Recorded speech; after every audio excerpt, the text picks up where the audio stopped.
Good morning. Happy New Year, BSL family.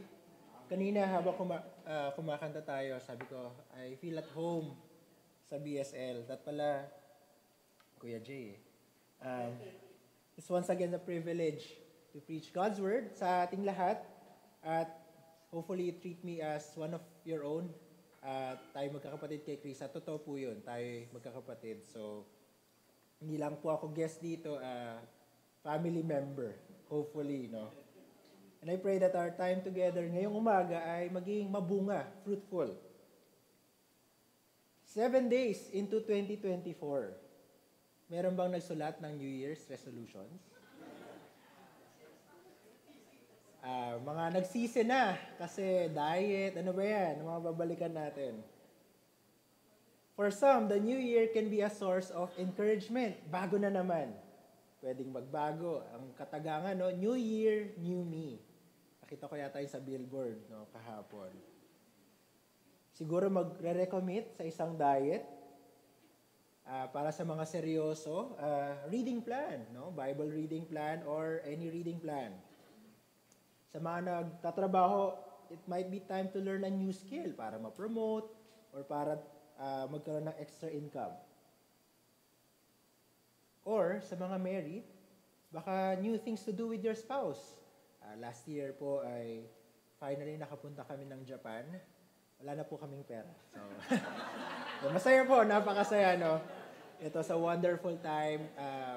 Kasama po namin si Pastor Bob and finally he was strong enough to travel and it was a blessed time to be with the family. So maraming pwedeng gawin, no? Kasi parang nagbago ang lahat kasi bagong taon. For some, baka discouraging ang New Year. Baka maulit lang yung nangyari noong 2023. Kaya tinanong ko kung may New Year's resolution kayo. 7 days pa lang, no? Faithful pa ba tayo doon sa mga resolutions? Or nakapag-extra rice na ako this year? Wala na. Sira na. Hindi na ako nakapag-gym ng isang araw. Wala na.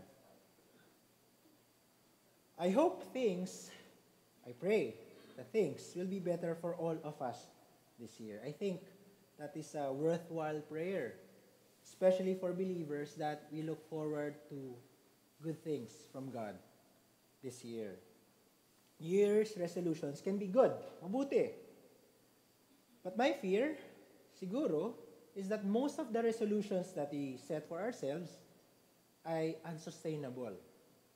Masyadong magarbo, masyadong malaki, or siguro hindi talaga tapat para sa atin.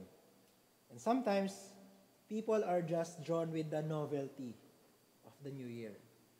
Sige na nga, magbago na nga ako, bagong taon na eh.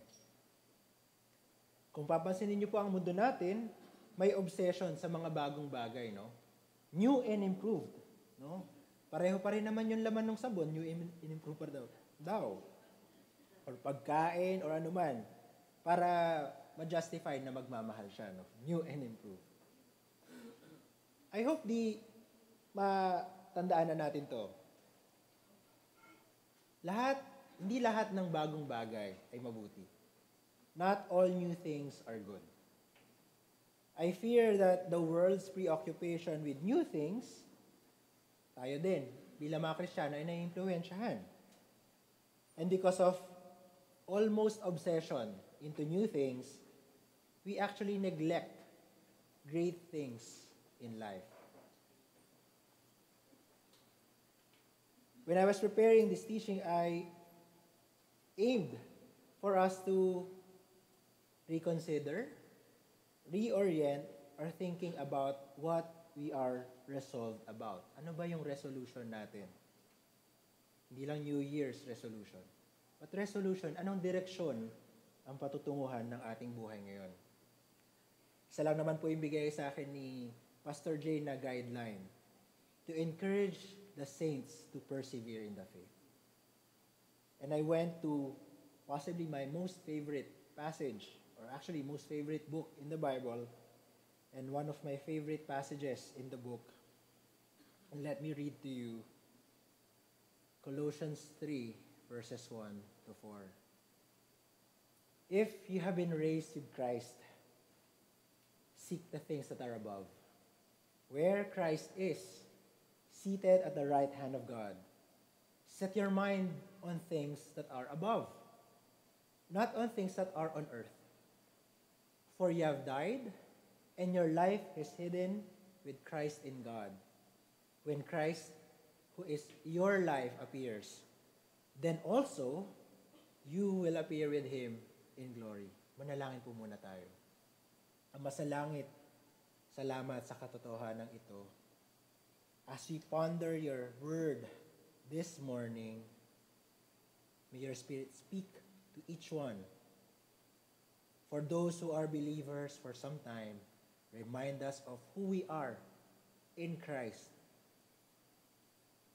For those who are not yet in Christ, I pray that the Spirit will convince them of the truth. The good news that Jesus has died for them, for their sins, and has been raised so that they can receive new life from Jesus. Help your servant, Father, with the confidence and strength that only can come from you. In Jesus' name, amen. Bakit itong passage na ito? Hindi porket favorite ko, no? Alam na alam ko na itong passage na ito. This is one of the most difficult, actually, to apply, as we will see sa ating pag-aaral. Before we dive into our text, bakit pa sinulat ni Paul ang Colossians?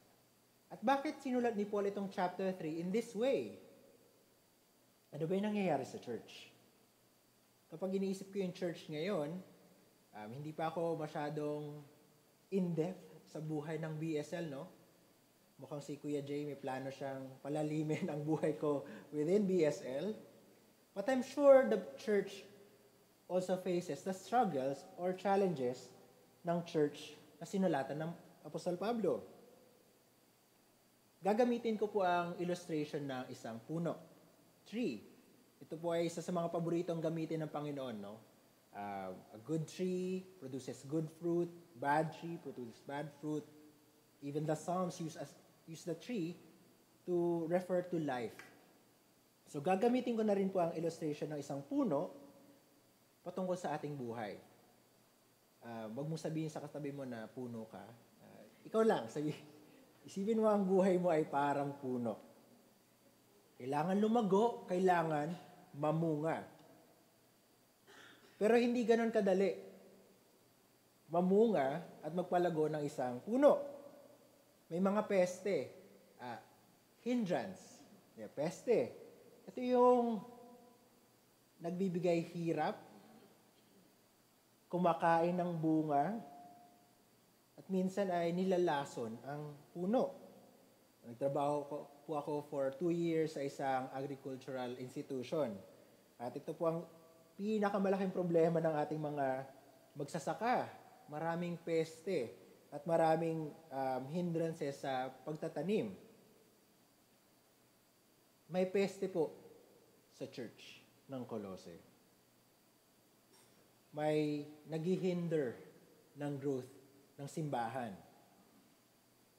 Kung babasahin po natin yung buong Colossians, yung chunk po ng patungkol sa pesteng ito, or ang tawag ni Paul ay false teaching, ay makikita natin sa chapter 2. Just as there are hindering factors sa paglago ng isang puno, false teaching can hinder the church's growth. False teaching can hinder a church's growth. At hindi lang po yung siguro maririnig ninyo dito sa pulpit. Hopefully, prayerfully, the teaching from this pulpit is faithful to God's Word. Pero ang concern ng Apostol Pablo ay yung mga members ng church. Yung mga individual members daw ng church ay may pinangahawakang mga maling turo. Ano ba yung pumipeste sa kanilang buhay? Kaya hindi sila lumalago sa Panginoon. Bakit ba sila hirap mamunga bilang mga Kristiyano? Marami pong teorya ang mga commentators, mga nag-aral ng sulat ng Apostol Pablo, kung ano yung false teaching, anong specific na nilalabanan ng Apostol Pablo sa letter na ito. So, titignan natin chapter 2, overview na lamang po. Makita natin na may trace ng Old Testament ceremonial Judaism. So, yung religion daw ng Old Testament ay part nung false teaching kasi may mention ng food and drink, festivals, new moon, and Sabbath. So, medyo clear na ito ay mga seremonya sa Old Testament. Apparently, may mga tao daw po na gustong iangat ang kanilang spiritual na buhay ayon sa kanilang heritage or connection. Ay, gagayahin ko yung mga Hudyo. Kasi sila yung people of God, di ba? Pag Kristiyano tayo, dapat gayahin natin sila. Yung church po ng Colossae ay mainly composed ng mga hentil, mga hindi po mga Hudyo. Pero, posible na may mga Hudyo sa kanilang simbahan. At gustong kopyahin ng mga ibang miyembro ng simbahan na balikan nga natin yung mga seremonya. Baka mapalapit tayo sa Diyos. Baka yung tinuturo ng mga apostol hindi sapat. Yun actually, ang ugat ng maling turo. Baka hindi sapat si Kristo. Balik tayo, dagdagan natin ng mga ritual, mga seremonya, para mag-level up yung Christian life natin. Yun yung una. Sabi din ng mga commentators, may mga trace ito ng mga belief ng mga pagano, mga pagans during that time, na ang spiritual experience daw ay kailangan nakakakita ka ng vision at nakakarinig ka ng boses ng mga Diyos-Diyosan. Spiritual experience. Kailangan daw magkaroon ka ng special na mga panaginip na makikita mo yung Diyos o may papakita sa iyo ang Diyos na ikaw lang ang nakakaalam, ikaw lang makakaintindi, at hindi na pwedeng itama kasi sa iyo lang binigay, hindi ba? At pag nagsalita daw sa iyo ang Diyos, para sa iyo lang daw yun. At dahil dito, may mga tao nagsasabi, pag hindi mo narinig si Lord, baka hindi ka pa super Christian. Baka hindi ka nag-grow, hindi mo narinig si Lord. So may mga tao sa simbahan na nagsasabi, kailangan mong magkaroon ng mga panaginip, vision, or marinig mo mismo ang boses daw ng Diyos para ikaw ay lumago. Meron din naman, pangatlo, meron din namang trace ng man-made philosophy. Makikita natin to nung minention ng Apostol Pablo na may mga tao daw na hindi kumakain o kadi kaya ay pumupunta sa mga malalayong lugar, mga wilderness, para mag-fasting, para i-restrict ang kanilang mga diet, ang kanilang pamumuhay. Siguro, inisip natin, hindi na lang ako magkukotse, hindi ako mag-iPhone 14 kasi baka hindi ako mag-grow as a Christian. Baka mundo yung iPhone 14 Pro Max fully paid. Hindi po fully paid yung sa akin. So may mga tao na gustong magdagdag ng mga practices, specific na mga practices. Huwag kayong kakain ng ganito para mag-grow kayo. O di kaya, huwag kayong bibili ng ganyan para hindi kayo maging makamundo. So may trace ng Old Testament na ceremonies, may mga trace ng paniniwala ng mga pagano, at may trace din ng mga filosofiya, pag-control ng kanilang mga katawan sa false teaching na ito. So ano nga ba? Alin dun sa tatlo yung bumabagabag sa Church of Colossae? What is confusing the church? What is hindering their growth? I believe a few commentators sa kanilang judgment that the specific false teaching actually mixes these three things. Na yung bumabagabag sa simbahan ay may mga taong halo-halo ang paniniwala. Hinaluan na nila ang turo ng mga apostol. So, ang kanilang paniniwala ay Jesus plus at kung ano man yung gusto nilang idagdag. Jesus plus a specific diet. Jesus plus specific practice. Jesus plus visions para sila ay lumago daw sa Panginoon. Kung gagayahin natin yun sa ating panahon, may mga paniniwala po tayo no, pag mag-celebrate ng New Year's. No? Wala naman po nilagay sa Biblia kung paano tayo mag-celebrate ng New Year. Pero yung mga Pilipino po, halo-halo, no? Yung magpapaputok, galing po sa mga East Asians, lalo na yung mga Chinese, no? To ward off the spirits. Hindi ko po alam kung saan nanggaling yung tumalon daw tayo para tumangkad. Matagal po akong tumalon. Nung bata pa po ako at wala pong nangyari. Hindi po yun totoo. May mga nagsasabi na bumili tayo ng mga bilog ng mga prutas. No, yung lola ko po, anong buhay pa po siya. Kailangan may mga bilog na prutas sa hapagkainan bago kami mag-celebrate dahil ito daw ay swerte. Sa mga minamalas po dyan, minamalas po kayo kasi naniniwala kayo sa swerte. Huwag po kayo maniwala. So parang ganun po yung nangyayari sa simbahan ito. Halo-halo na yung kanilang pinaniniwalaan. At dahil doon, hindi sila agad-agad lumalapit sa turo ng Panginoong Jesus. Nababagabag sila dahil para sa kanila, hindi na sapat. The preaching of God's word is no longer enough. Kaya nagdadagdag sila ng kung ano-ano man na gusto nila. Mga kapatid, ang sabi ng Apostol Pablo tungkol sa false teaching na ito ay makikita natin sa chapter 2, verse 8. Sabi niya sa simbahan, "See to it that no one takes you captive." Huwag kayong magpalinlang, huwag kayong magpahuli by philosophy and empty deceit, according to human tradition, according to the elemental spirits of the world, and not according to Christ. Yun yung malaking bagay. Lahat ng mga dinadagdag ng mga tao sa pananampalataya is not according to Christ. At para kay Pablo, kailangan na gumamit ng malalaking salita, ng mga malalaking katotohanan, dahil ang buhay ng simbahan, ang buhay ng bawat Kristiyano ay dapat according to Christ. At ang maling turo, kahit ano pa man yan, gaano man yan kaganda pakinggan, gaano man yan nakapagbago quote-unquote ng buhay ng mga kilala ninyo, kung hindi yan according sa Biblia, hindi yan according to Christ. Lilinlangin kayo ng turo na yan.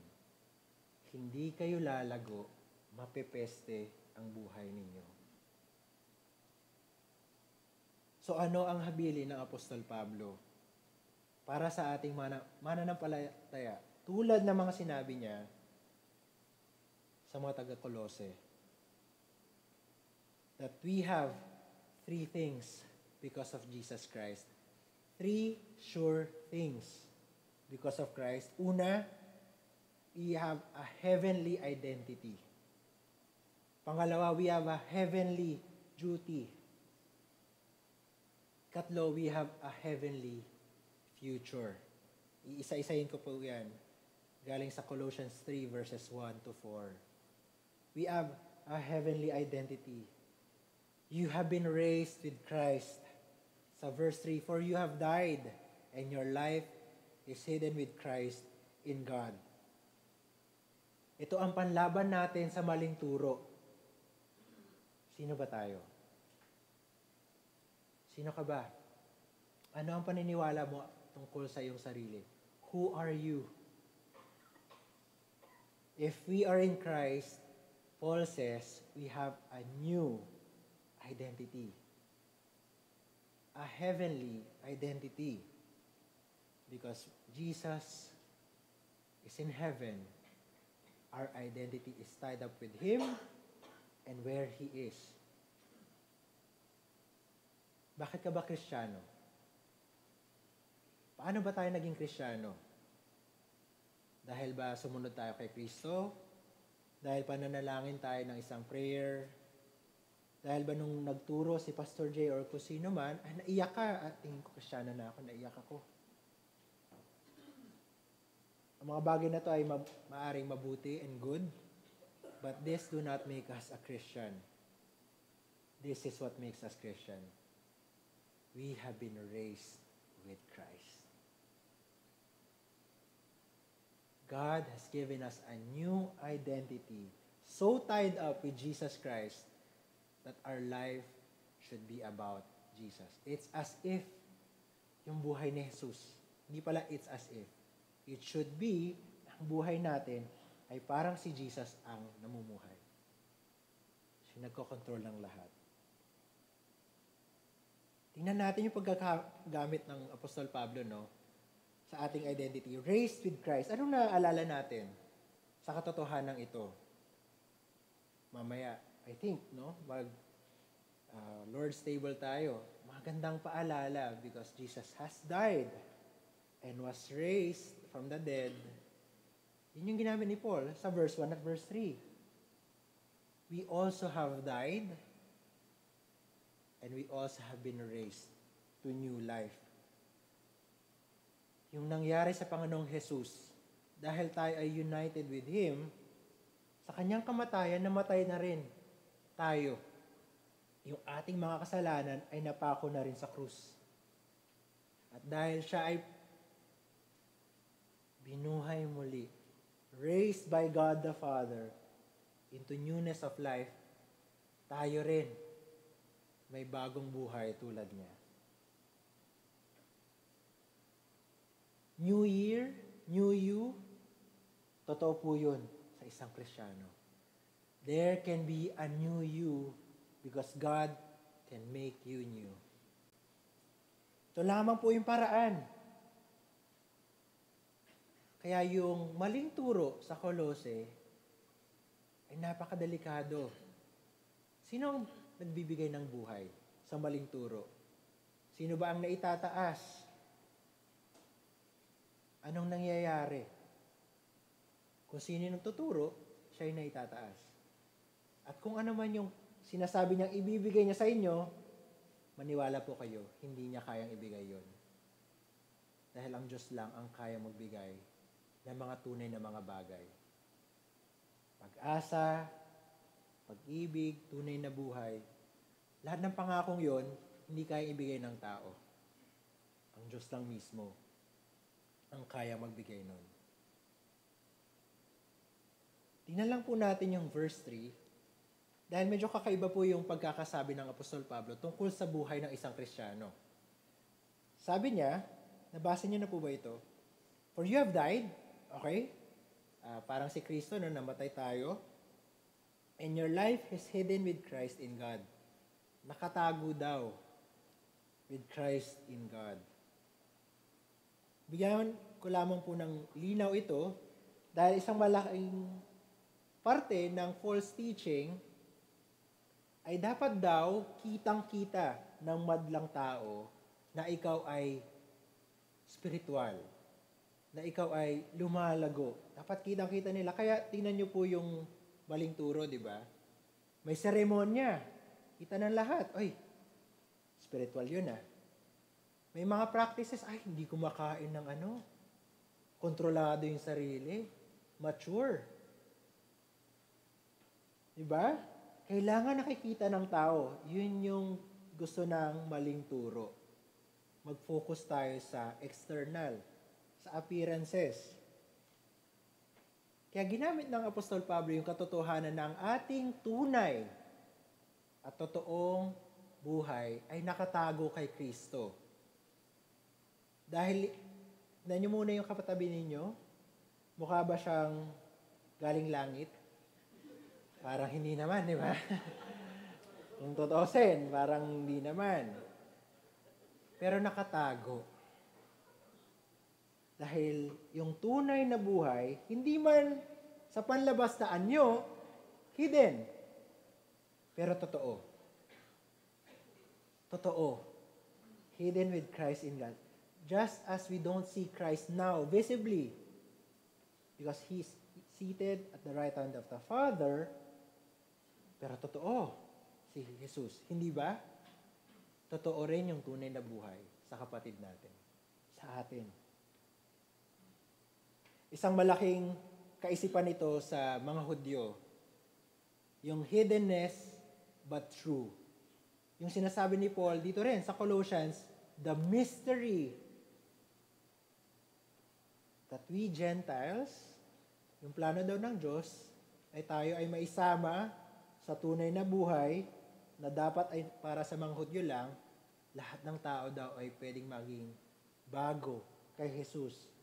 It's a mystery that has been revealed. Yung Ebanghelyo. Wala tayong mga billboard along SLEX. Wala tayong mga TV show. Wala tayong mga movies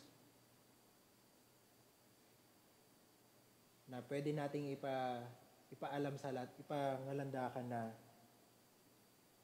Kristiyano tayo. Hindi yun ang paraan.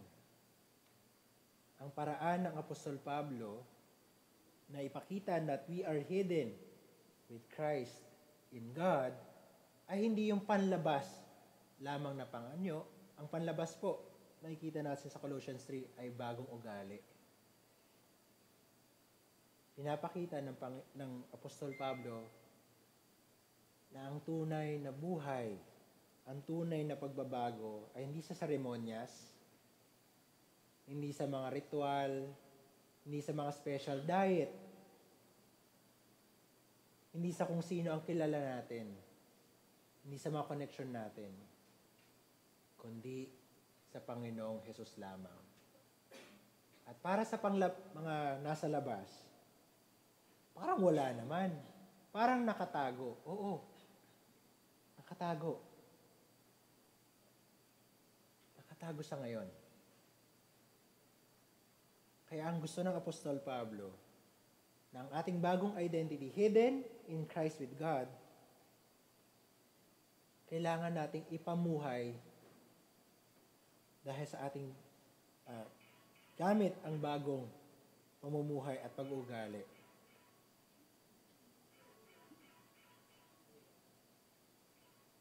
Mga kapatid, to live this hidden life with Christ, that we have been raised with Christ, that we have died, and our life is now with Christ. It's like a tree. Tulad ng isang puno, makikita ito sa bunga. Sabi nga ng Panginoong Jesus, a good tree will bear good fruit, and a bad tree will bear bad fruit. Ang puno ng mangga ay hindi kayang maglabas ng santol, hindi ba? Kaya para sa Apostol Pablo, ang bago nating identity ay mamumunga. Mamumunga. Pero ang tanong, bagong puno ka na ba? Do you have this life that Paul describes as hidden with Christ? As having died to sin and raised with Christ into new life? Yun po yung tanong. Doon magsisimula kung ano man ang sasabihin at iuutos ng Panginoong Diyos sa atin. May bagong buhay ba talaga tayo?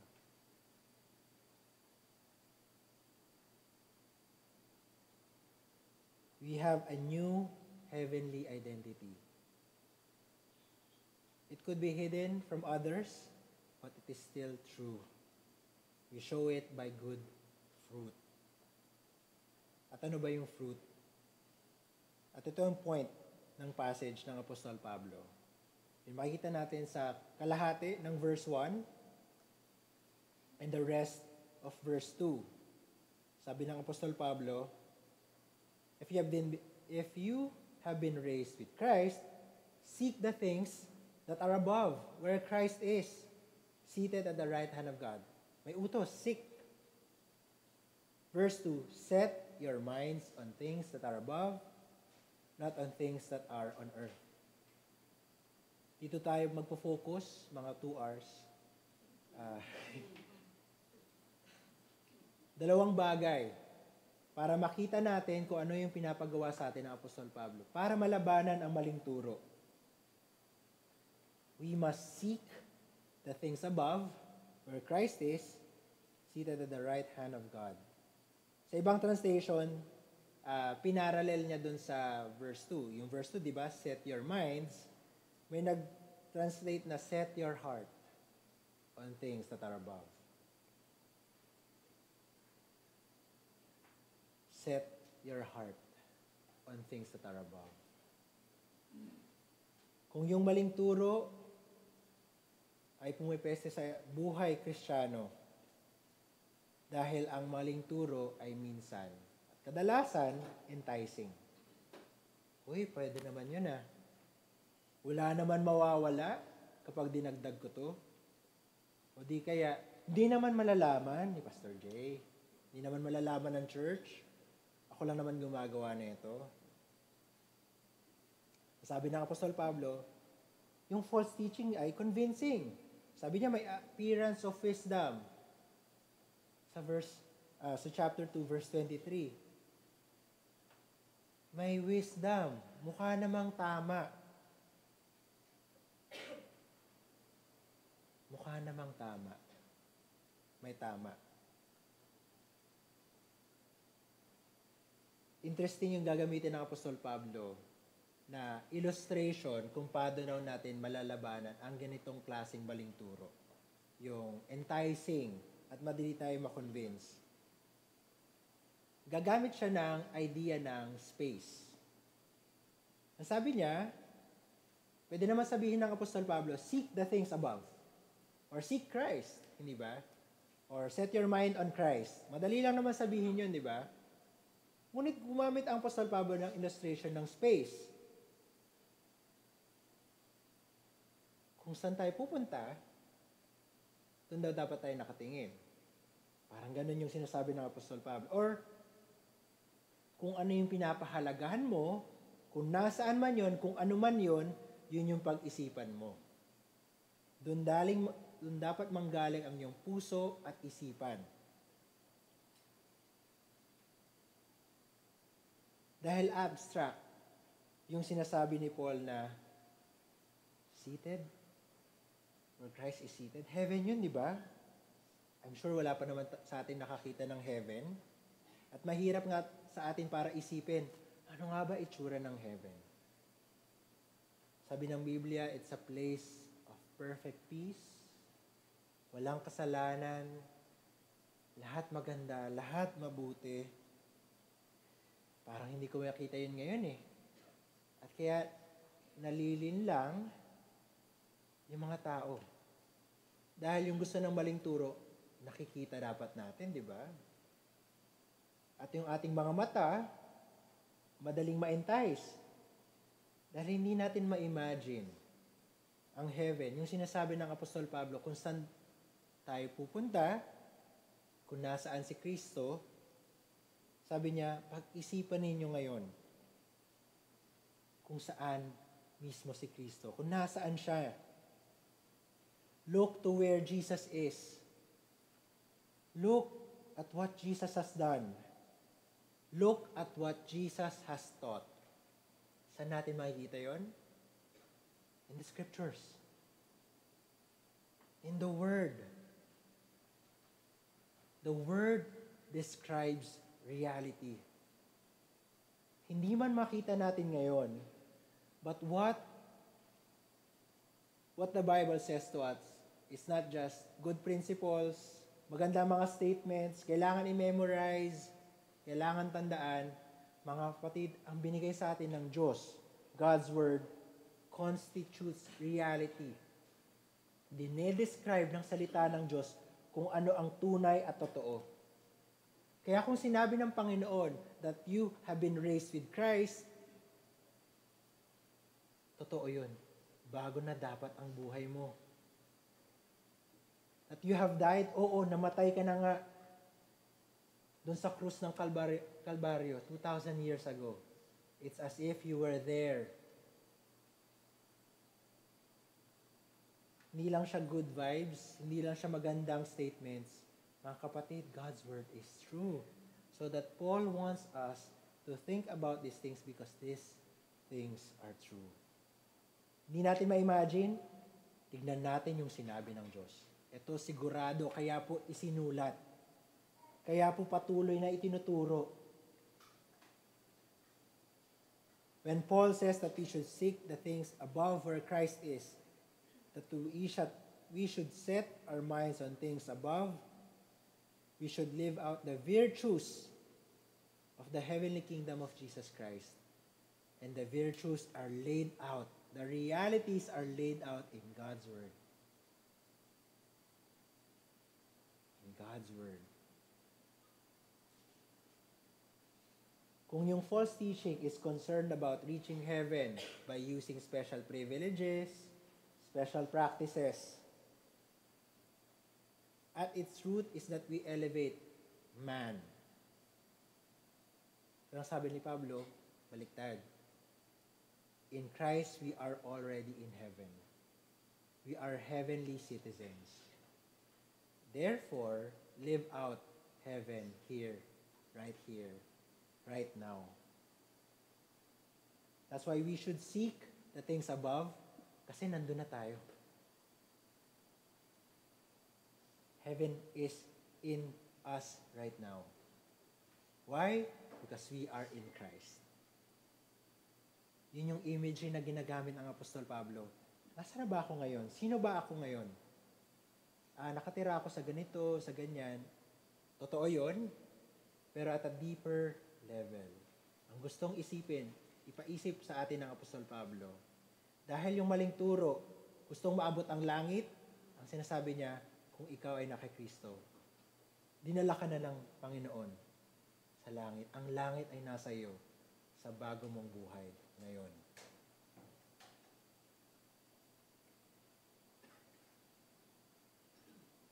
And if we are where Christ is, seated at the right hand of God, yung imagery na seated at the right hand of God means that Jesus is the ruler, the King. Then all that He has done, all that He has commanded, all that He has given to us should be the guiding principle of our life. Kaya po nag-umpisa ang Apostol Pablo sa identity is because our identity shapes how we live. Halimbawa, if you believe that you are a healthy person, paano ka mamumuhay? You will eat nutritious food. You will go jogging or have a gym membership para makapag-workout. At hindi ka pinipilit, hindi ba, na mag-gym? Dahil you believe yourself to be a healthy person, you do these things. In the same way, since you are in Christ, you will pursue the things that are aligned to that identity. Hindi ka tinatamad magbasa ng Biblia dahil ang Biblia, ang salita ng Diyos. Ito yung binigay sa akin ng Diyos. Ganito daw dapat ako mamuhay. Ito yung mga totoong bagay tungkol sa akin. Hindi ka rin tatamarin na makipagkapatiran. Mga kapatid ko to. Pupuntahan ko, magsasalo-salo kami, kakain kami. Hindi ka rin tatamarin mag-pray. Kakausapin ko ang Lord. Kung ano ang paniniwala mo tungkol sa iyong sarili, ayun yung mga gagawin mo. Hindi ba? Kaya doon nagsimula ang Apostol Pablo. Kaya kaya niya ngayon iutos that we seek the things above. That we set our minds on things that are above. Dahil hindi dapat tayo tamarin dito. Dahil ito tayo. Siguro ang katamaran, o kaya hindi natin to gusto, magandang test po, baka wala ka kay Kristo. Kung hindi mo gusto yung mga binigay ni Kristo, ay baka wala ka kay Kristo. Hindi mo mahal yung mga minamahal na Panginoong Jesus. Kung hindi ito ang mga bagay na gusto mong gawin, magpakatotoo ka. Wala ka kay Kristo. Baka yun ang dahilan. At mga kapatid, sasabihin ko rin, kung ikaw ay na kay Kristo, magpakatotoo ka. Sundin mo talaga si Kristo. Mahalin mo ang Panginoong Diyos. Akayin mo ang iyong mga kapatid. Manalangin ka, kausapin natin ang Diyos. Ito mga bagay na totoo sa atin. Natural dapat that we are seeking the things above, setting our minds on the things above, dahil ito tayo. Magpakatotoo ka.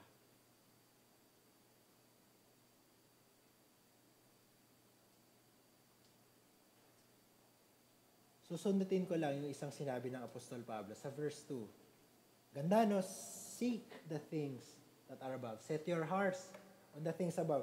Set your minds on the things above. Pero sabi niya, not the things that are on earth.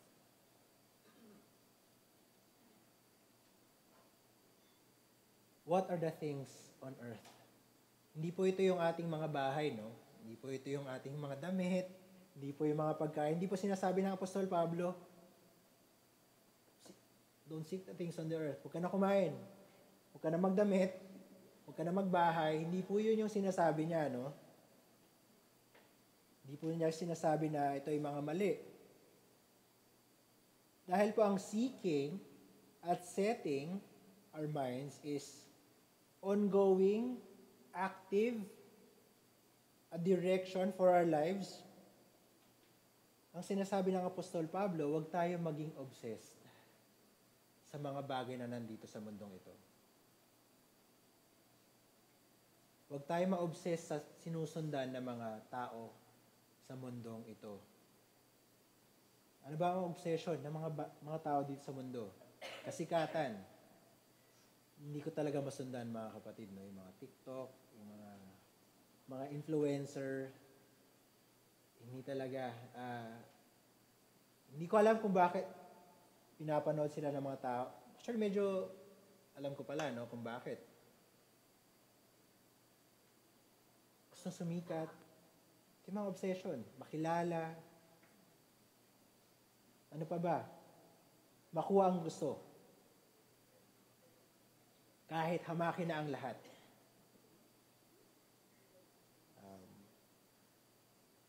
May dati po akong kaibigan, no? Matagal na po ito. Siguro, ano na rin to, paalala sa mga kabataan, no? Dahil lagi akong kasama yung mga young adults. Meron po akong dating kaibigan, nakasama ko po sa camp. Kristiyano po kami, sa Christian camp. Tuturuan po kami ng mga leadership skills sa leadership camp. May nakilala magandang babae. At ang problema, may girlfriend. Itong kapatid na ito. Itong kaibigan kong ito. Alam niyo ang ginawa? Nakipag-break sa girlfriend. Niligawan yung babae, pinasted siya ng babae. Mga kapatid, hindi po biro dahil hindi niya po tinapos ang kanyang kurso sa college. Dahil yun yung gusto niya, ang buong buhay niya ang napariwara. Isa lamang pong itong halimbawa. Pero ganito po yung klase ng buhay na obsessed. Na obsessed sa isang babae. No? Hamakin mo lahat. Hindi na nag-aral, hindi nag-enroll. Hamakin mo ang lahat. Kahit mga importanteng bagay sa buhay mo.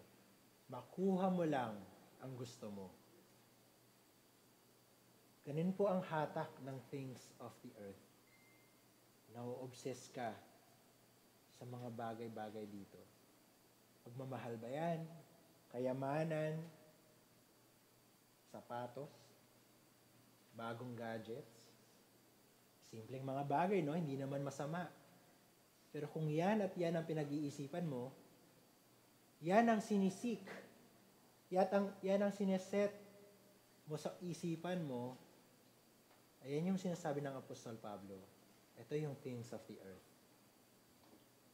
Diyan umiikot yung buhay mo. Dahil para sa Apostol Pablo, umiikot dapat ang ating buhay kay Kristo.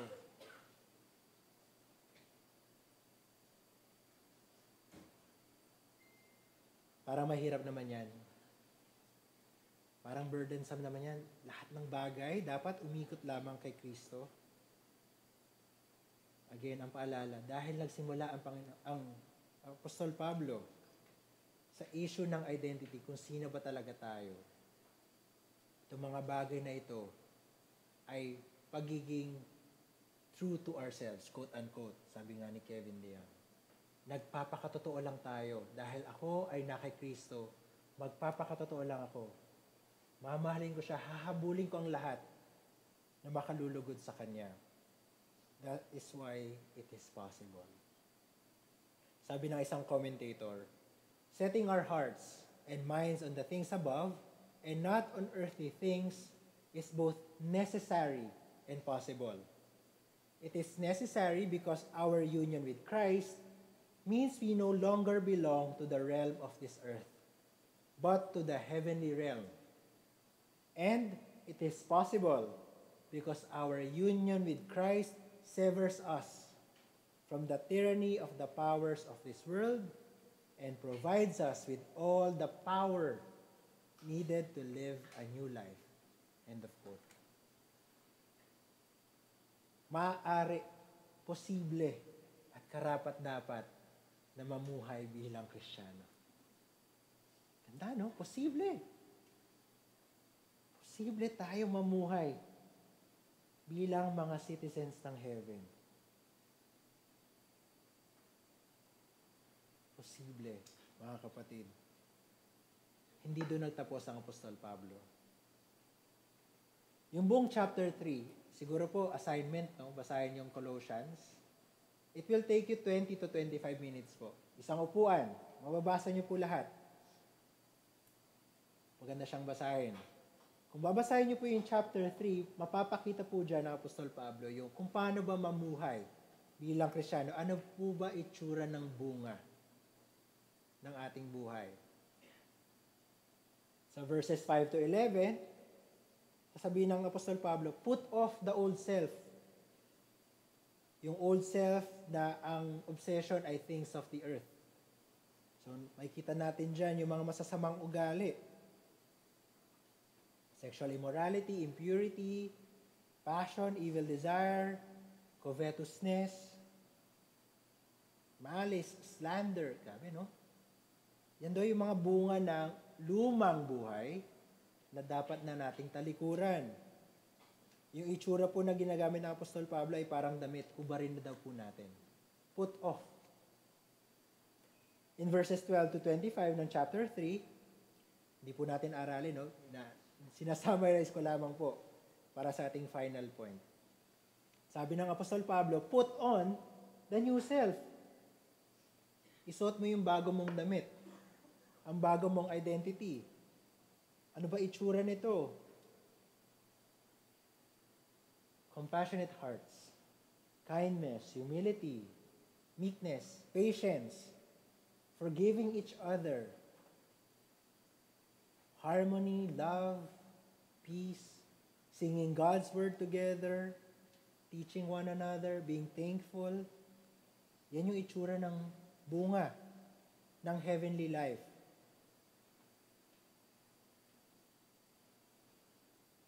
Mga kapatid, yan yung heavenly life na buhay natin in heaven when Jesus comes back. Posible na dapat ganyan ang ating pamumuhay. Mga kapatid, tuto pa rin ng Panginoong Jesus yung pangako. In verse 3, Paul says, it is hidden. In verse 4, he says, when Jesus appears. When, not if, babalik sigurado ang Panginoong Jesus. Yung nakatago sa ngayon will be made visible when Jesus returns again. Yung pinapamuhay nating heavenly life, makukumpleto in glory when Jesus returns again. We are not living the Christian life in vain. We are not living as citizens of heaven in vain. Why? Because when Jesus returns, all of that will be completed. Yung buhay natin in heaven, sinimulan lang natin ngayon as Jesus has commanded us to do. And it will be glorious. Sabi ng Apostol Pablo, appear in glory. This is our heavenly future. That when Jesus returns, yung pagsunod natin ng tapat kay Jesus will not be in vain. Yung pagtalikod natin sa mga maling turo, gaano man sila ka-enticing, will not be in vain. Yung mga bagay na hindi natin ginawa, yung pagsunod sa mundo, will not be in vain. Because when Jesus comes, we will be sure and certain, we will see eye to eye, that what we have been doing in our Christian lives is true and good.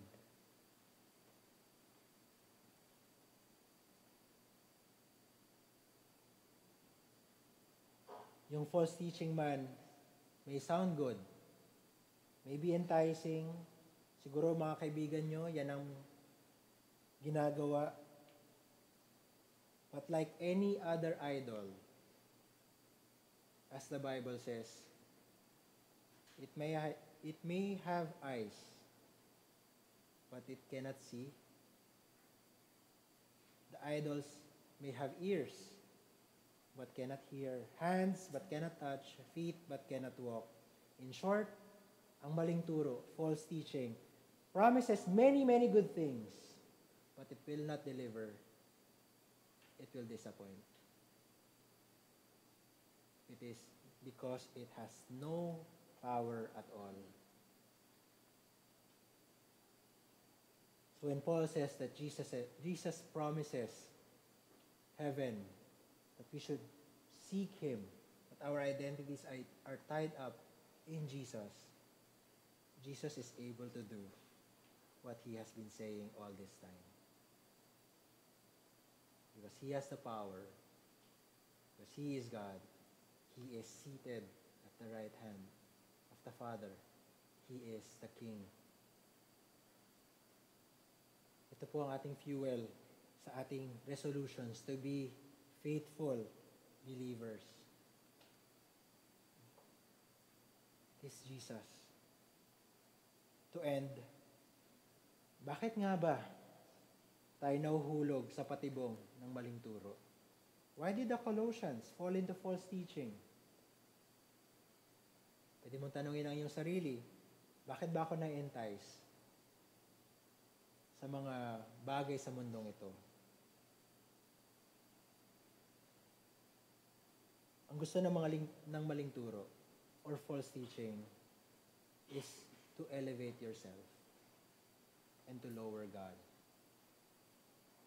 And it should not be surprising that one of the most beautiful passages about Jesus Christ is found in Colossians. Why? We must fix our eyes on this Jesus. Who is this Jesus that we should put all our faith in Him? Sino ba tong Jesus na ito na kung mangako ay siyang tutuparin din lahat ng kanyang sinasabi? Kaya ang buhay natin ay dapat daw umikot sa Kanya lamang. Listen with me. Colossians 1:15 to 20. Jesus is the image of the invisible God, the firstborn of all creation. For by Jesus all things were created, in heaven and on earth, visible and invisible, whether thrones or dominions or rulers or authorities. All things were created through Jesus and for Jesus. And Jesus is before all things. And in Jesus all things hold together. And Jesus is the head of the body, the church.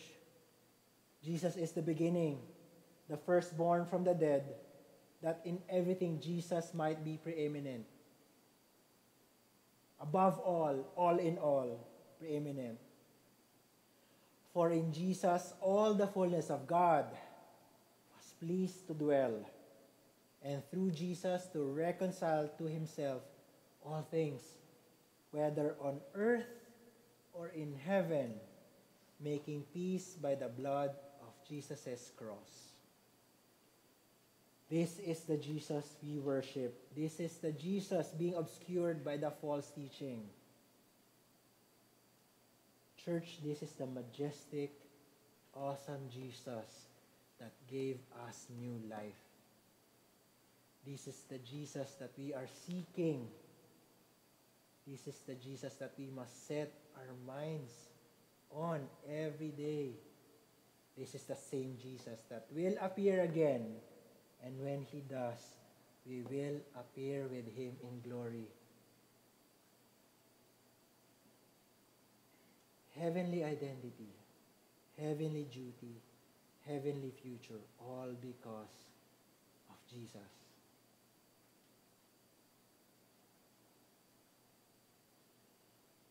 Let me close with what Paul has said.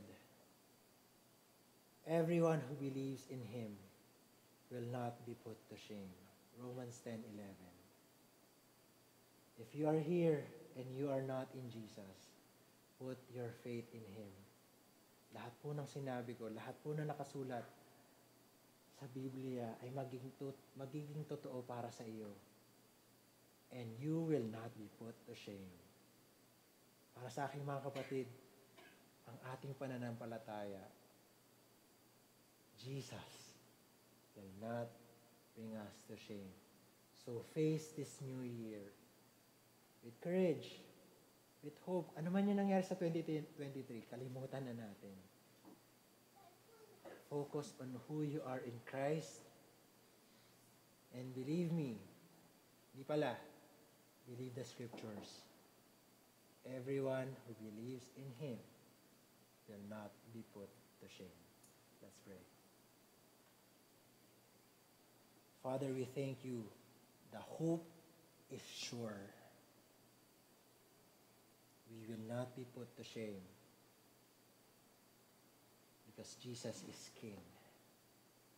Jesus is the beloved, the begotten Son of God.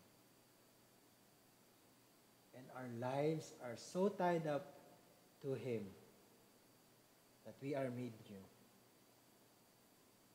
Dalangin namin, Ama, na maging totoo sa aming buhay ang paglakad, ang pagsik, ang pagset ng aming buong buhay on the things above, where our King, where our Lord Jesus is. And his promised return, it is soon. Thank you that we will appear with him in glory. So what is now hidden sa mata ng mga hindi mananampalataya will be seen in the future, that the gospel is true, that the new life is true. We thank you because you have given this to us. This is not something we manufactured. Panginoon, salamat dahil ang mensaheng ito ay para sa lahat. At kung meron man nakikinig na wala pa kay Kristo Jesus, kayo ang mangusap, kayo ang magpaliwanag ng inyong salita. Nang sa gayon, sila po ay lumapit din at magkaroon ng totoong buhay.